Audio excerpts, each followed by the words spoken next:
A pleasant good evening and welcome to SAT TV's Channel 9 Evening News. I'm your presenter, Larry LaRocque. Thank you for joining us. Among the major developments, rainforest aerial trams shutting down. Grenada opposition wants full disclosure from PM on cash donation. US says Russia contributing to potential Syria civil war. Sunil Narain called up by WICB to replace Kema Roach. Detail of these and other stories after the break.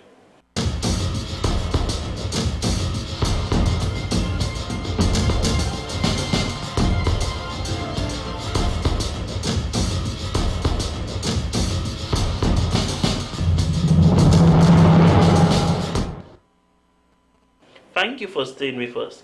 Now for the details of the news. Drug dealers have reason to be more cautious when carrying out their illegal activities at sea, as the Commonwealth of Dominica Coast Guard commissioned 2 new high-speed sea patrol vessels. The boats were added to their ever-growing fleet, all in the effort of combating the increase in drug trafficking in Dominica. Also, a groundbreaking ceremony was held for the new Coast Guard facility in Bell Hall, along with the commissioning of Secure of the Seas Inceptor vessels in partnership with the United States government, was held on Thursday, May 31st. Than the former. The Office of Disaster Management of the Ministry of National Security is currently engaging citizens in the observance of Hazard Week.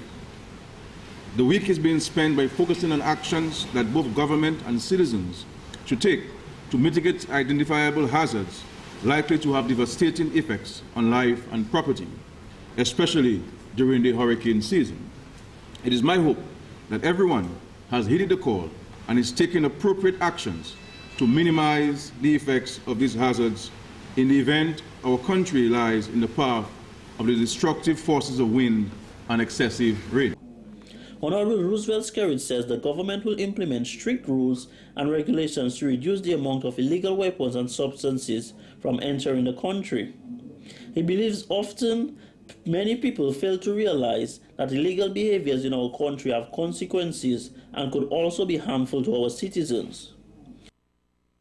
Ladies and gentlemen, the Proliferation Security Initiative seeks to establish a more coordinated and effective basis for which to impede and stop shipments of weapons of mass destruction, delivery systems, and related materials flowing to and from states and non-state actors. This initiative is consistent with the norms of national legal authorities and with relevant international law and frameworks, including the UN Security Council. Mr. Skerrit says in doing so, the government is taking to a next level the combat against crime and criminal activity in Dominica and the region. He says the government hopes to raise awareness against crime and criminal activities in the communities within Dominica. Major John Crowley, Deputy Commander of the United States, says he believes in doing things the right way and is professional as possible. To the press, thank you.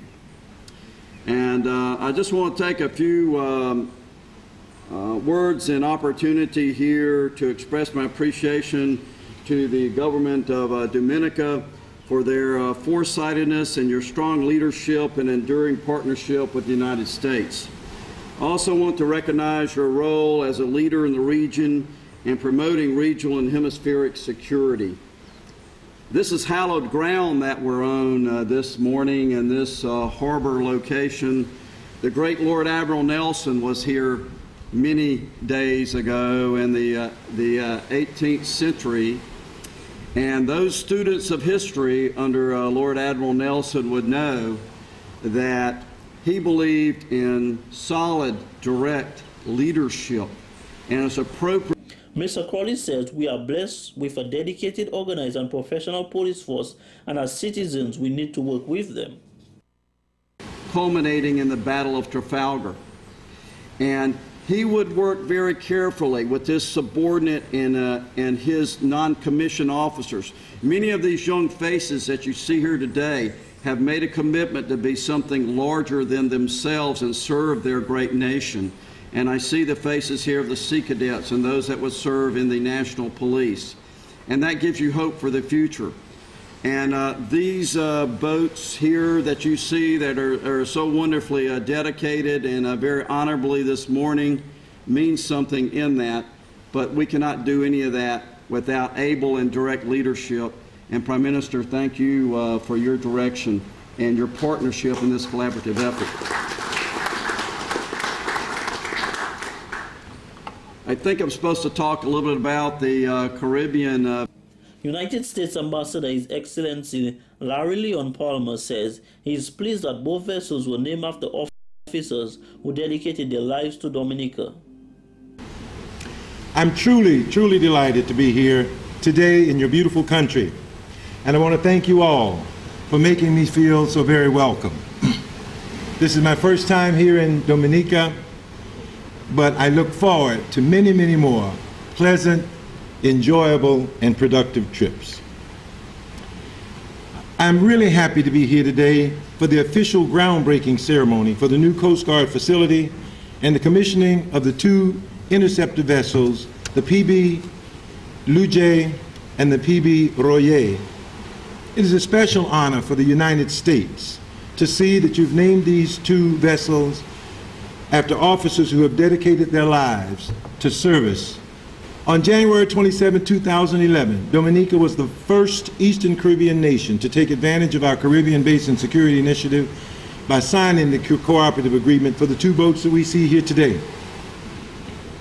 Today, Dominica is the first Eastern Caribbean nation to officially receive the two vessels and a maritime support package to support their effectiveness. I would like to commend Prime Minister Skerritt for his regional leadership. I'm very proud to be able to stand here today with all of you as the United States of America and the Commonwealth of Dominica join together as part of a shared security partnership to address the transnational security challenges that face us all. Renowned international sports legend in martial arts and founder of the Purple Dragon Don Ditsuryu system, Professor Anthony Don Jacob, delivered his inspiring words of wisdom on core principles of life to the students, parents, guardians, and well-wishers throughout the 26th grading of martial arts students of the Purple Dragon International Dominica branch. Professor John Jacobs' main message was asking the parents and students to work together and keep focus, noting that the parents are the external immune system of the children. 72 students were graded and all achieved a higher rank in belts on May 25th at the Garaway Hotel in Roseau. 13 students were promoted to white belt, rank 2, 14 to yellow belt, 12 to orange belt, 13 to green belt, 7 to blue belts, 5 to purple belt, while 3 to red belt and 3 to brown. There were a few outstanding students who demonstrated excellent performance techniques. Some of these were Diamond Daniel and Cheyenne Lewis, who both attained purple belt, elite warrior. Kevin Augustine, who originally ranked an orange belt and skipped the green belt to attain a blue belt. And Abigail Antwine and Jody Andrew and Malik Nixon all attained the status of on target for black belt. Sensei Shanna Robin, 3rd degree black belt, who operates the Dominica branch, extends congratulations to all of the students and encourages them to look deep within to continually improve their technique, discipline, and to become good stewards in society. While Professor John Jacobs' visit was meant to only grade the students, his caring personality shined through in that he could not resist imparting knowledge to the students while providing Sensei Shanna Robin with additional teaching technique skills. Professor Don Jacob conducted an inspirational seminar that helped students improve their techniques on May 23rd. The Purple Dragon Don Ditsuryu is one of the most practical, effective, and complete martial arts fighting systems in the world today. The Division of Agriculture is raising concerns about the dangerous citrus disease that has entered Dominica. Plant Protection Officer Mr. Ryan Ansem says citrus greening is a very dangerous disease and the Division of Agriculture needs to implement a management strategy for the prevention of this disease. Citrus greening, Wang Longbin, is one of the world's major citrus diseases. And this disease is dangerous because it is transmitted by a vector called the Asian citrus psyllid. The disease is a bacteria and it is transmitted by a vector, as I indicated before. We intercepted the vector in Dominica since 2007. Mr. Ansem stated that the division will provide garments for farmers and plant protection officers for protection's sake. In addition, he mentioned that it is vital that people follow the rules and regulations implemented. The disease is here. We need to put management strategies in place, and the objective of the ministry is to sustain the citrus industry. In the past, we spoke about citrus tristeza. The government of Dominica invested millions of dollars putting what we call a citrus certification together. So for us, that's a plus that we have a system that can provide farmers with clean planting material, that can provide farmers with disease-free material. Mr. Ansem believes that the farmers and extension officers needs to be trained in disease management. He stated that this disease has caused the juice sources in Florida to shut down permanently years ago. Mr. Ansem says that this is one of the most dangerous diseases with no cure. Therefore, once a plant is infected, it needs to be cut and burnt. He believes that citrus plants were entered in Dominica illegally, and as a result, the division will invest a lot of money to take care of the situation. Because of the ease of travel and the movements of people, these diseases, what we'll find, will enter our shores more frequently. That is why it's important that we have to maintain and abide to the requirements, to the plant protection and quarantine requirements in terms of the importation of planting and animal products and byproducts. It is important to note that the disease itself or any pest, it is very difficult for them to fly or to walk to a country. It has to take the movements and the pathway, it has to be manned. One of the symptoms of citrus greening is yellowing of plants, and Mr. Ansem advises the public to contact a plant protection officer to confirm. He says many people do not understand why it is illegal to bring citrus plants into Dominica, and this is why. Mr. Ansem says once this disease is among the plants, they are all at risk. To prevent spreading of this dangerous disease, Mr. Ansem says, and I quote, "We should avoid changing plants' location. If it is already planted in one location, we should not move it to another." Mr. Ansem is urging the public to be aware of this disease and to also look out for the symptoms such as yellowing of plants. News reaching SAT TV is that an estimated 66 Dominicans may be out of a job, as there is information suggesting that the Rainforest aerial tram has been or will be shutting down. A senior staff member of the Rainforest aerial tram in the facility in Loda confirmed on Wednesday that it is closing down after 10 years of operation. Further information revealed that the slow tourism arrivals created a negative impact on the business, and as a result, the Rainforest aerial tram is not able to stay in operation because of financial difficulties. A source has also revealed that the company was operating in debt for a number of years. Staff was given the devastating news at an emergency meeting on Wednesday, May 30th. CEO of Discover Dominica Authority, Mr. Colin Piper, says this is an unfortunate situation. It's sad when a business venture in Dominica that caters to the tourism industry is unable to continue doing business, both for their sake as a company, but also from a destination standpoint. We had started to push the fact that the aerial tram had put on a new service, which was the zip line, and it was the highest zip line in the Caribbean. So we had another accolade, so to speak, that we could push in not only marketing their product, but marketing what the destination could provide. Mr. Piper added that he will have a meeting with the government and the owners of the Rainforest aerial tram to determine Dominica's response moving forward. It's regrettable that this had to occur. It is a testament of the ongoing global crisis and how all countries, large and small, are being impacted in various ways. When contacted about the situation, the management of the Rainforest aerial tram did not confirm nor deny the developing story. However, the management did confirm that a statement on the situation will be released after a shareholders meeting which is scheduled for Wednesday, June 6. SAT TV News will provide you with an update as more information becomes available. Two local artists are saying that there is a lot more room for the appreciation of local arts and artisans in Dominica so that more persons will support local. Artist and painter Mr. Aaron Hamilton, who hails from the community of Kenfield, says he has been an artist for over 12 years now and is only because of his love for what he does. He added that his inspiration comes from nature, moods and feelings, and since he has received no formal training, he thinks this is a God-given skill. When I came to live in the town region, I saw the works of Carla Amo and some others, and that really inspired me even more because we know that we have local artists doing these things so that I could really start. So I really started because of these people, you know?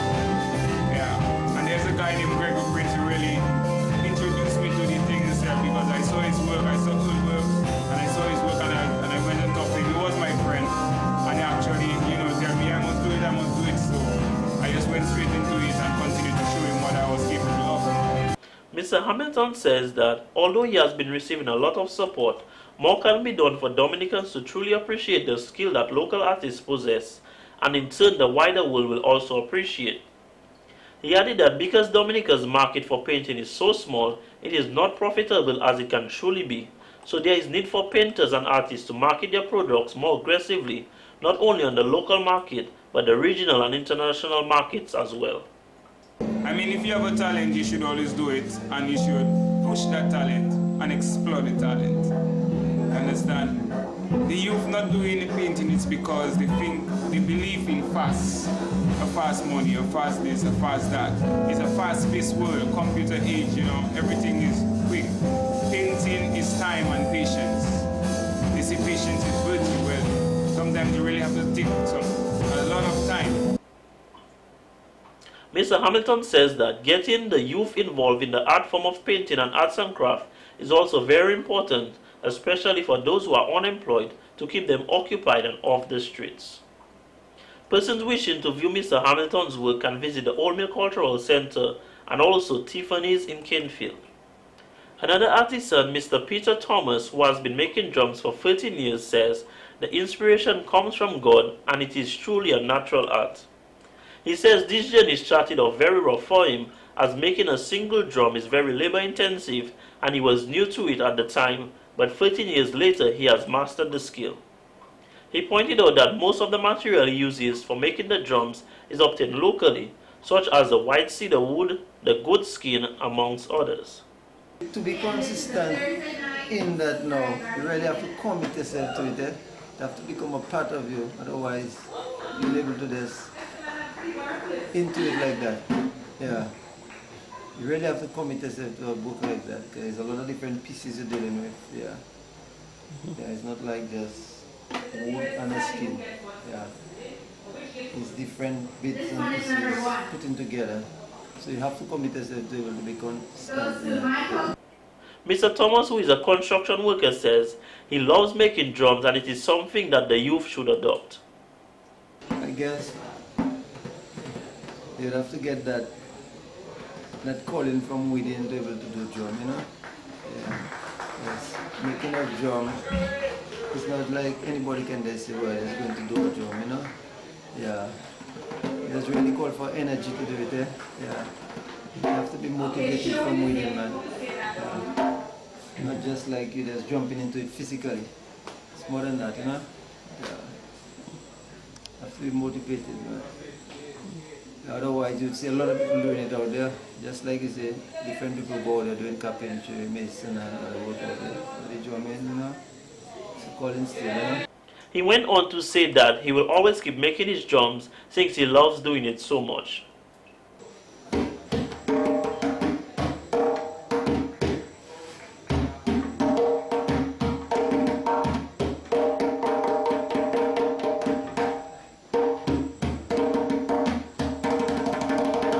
The Ministry of Employment, Trade Industry and Diaspora Affairs held a national consultation on the United States Small Business Development Model for Latin America and the Caribbean. For the development of this initiative, we are proud to have participated alongside the University of Texas at San Antonio, the Organization of American States, and Department of State of the United States government. We are particularly thankful for the amazing reception and support we have received from the team at the Ministry of Employment, Trade, Industry and Diaspora Affairs, whom have been readily available and helpful in every step of our preparation process. The representative from the Caribbean Export, Mr. Damian Sorrendo, says the level of interest and readiness shown by our colleagues in Dominica shows that there is commitment to make this work. In recent years, we have seen that the overall economic development in the region has been widely influenced by trade liberalization and market openness. One thing everyone agrees on is that regardless of the size or nature of any economy, there cannot be an effective market globalization without SME empowerment and development.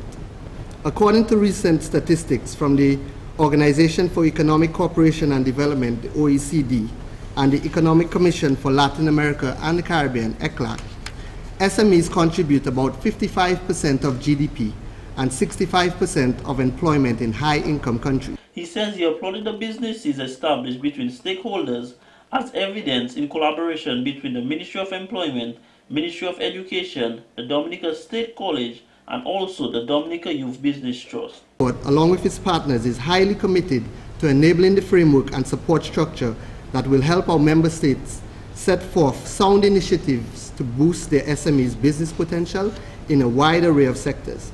In this light, we would like to take the opportunity to highlight our Direct Assistance Grant Scheme, which provides grant funding for businesses that have growth and export potential all throughout the region. We have also recently launched a new initiative called Breakpoint, which is a regional business competition aimed at showing off the region's wealth of innovation and entrepreneurship, with the entire journey being filmed and turned into a reality TV series to be aired in the Caribbean for the near future. The Ministry of Education and Human Resource Development continues to provide support for schools as they seek to minimize behavioral problems among students. This was done as the ministry held a training workshop for primary and secondary school counselors and pastoral care coordinators at the Public Service Training Center. The workshop focused on equipping teachers with the skills to identify signs of psychological problems among students which may lead to antisocial behavior.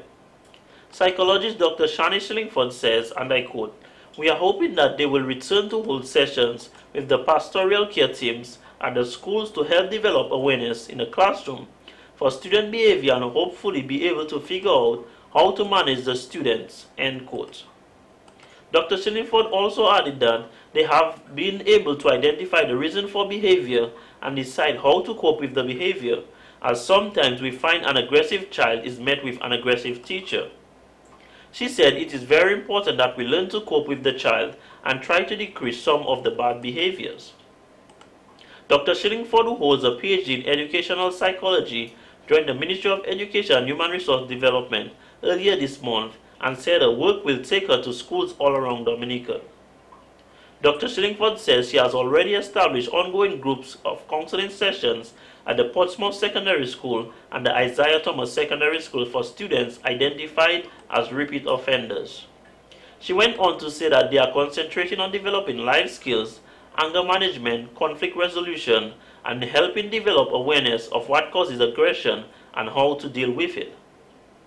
Ms. Patsy Later and Ms. Joanne Wolcarret, guidance counselors with the Ministry of Education, also facilitated the sessions on conflict resolution and behavior management. This has been the local segment of the news. Coming up next, regional highlights.